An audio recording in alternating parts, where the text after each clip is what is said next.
আর্জেন্টিনাও প্রথমে ছেড়ে গিয়েছিল, ঠিকই শেষে গিয়ে কাপটা নিয়ে গেল। নেক্সট ম্যাচ আমরা দুর্দান্তভাবে ফিরে আসবো, এই ব্যাপারে কিছু বলো। মনটা একটু খারাপ, তবে আশা হতো না, কারণ নেক্সট ম্যাচ আমরা দুর্দান্তভাবে ফিরে আসবো। আর এই যে পিছনে দেখছেন গিফট দেওয়া হচ্ছে, ওই গিফটগুলো আমাদের প্রাপ্য ছিল, আমরা ওই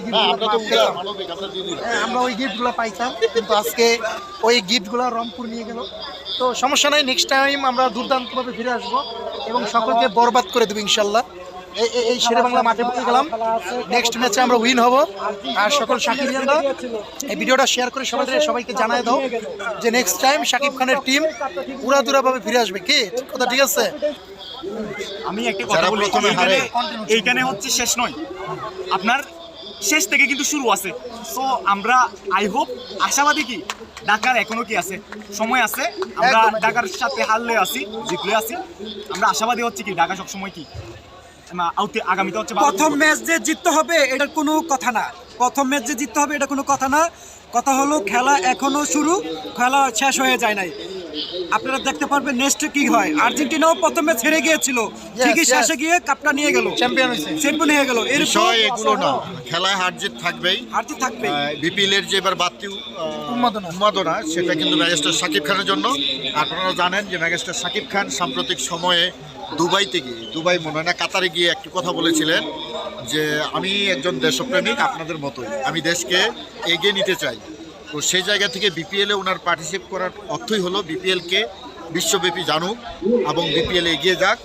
এখানে তার দল হারলো না জিতলো এটা খুব ম্যাটার করে না, ম্যাটার করে দেশ এগিয়ে যাচ্ছে কিনা, বিপিএল খেলাটি এগিয়ে যাচ্ছে কিনা। মেগাস্টার শাকিব খানের থিঙ্কিং হলো এই, মেগাস্টারের যে জার্সিটা, এই জার্সির মতো থিম, অর্থাৎ thinking is the good policy. হ্যাঁ, এই জার্সিতে বাংলাদেশের মানচিত্র, ঢাকা শহরের ঐতিহ্য, লালবাগ কেল্লা, স্মৃতিসৌধ, জাতীয় পতাকা সহ 24-এর যে শহীদ আবু শাহিদের প্রতিকৃতি পর্যন্ত এই জার্সিতে তুলে ধরা হয়েছে।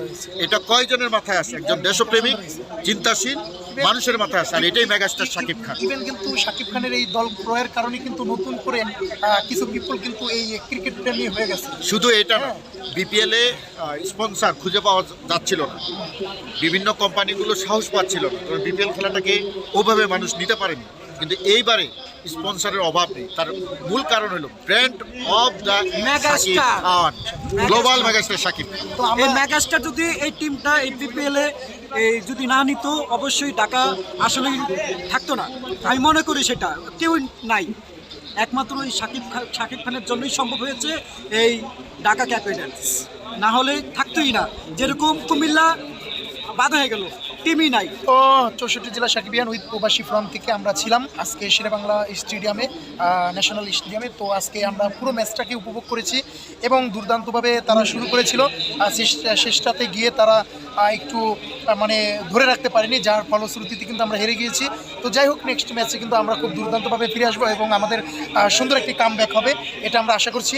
তো সকল সাকিবিয়ানদেরকে নেক্সট ম্যাচ দেখার আমন্ত্রণ জানিয়ে আমি অনেক বিদায় নিচ্ছি আজকের এই শেরেবাংলা মাঠ থেকে। সকলে ভালো থাকবেন এবং অবশ্যই ভিডিওটি সকল সাকিবিয়ানরা শেয়ার করে দেবেন সকলের মাঝে। খোদা হাফেজ।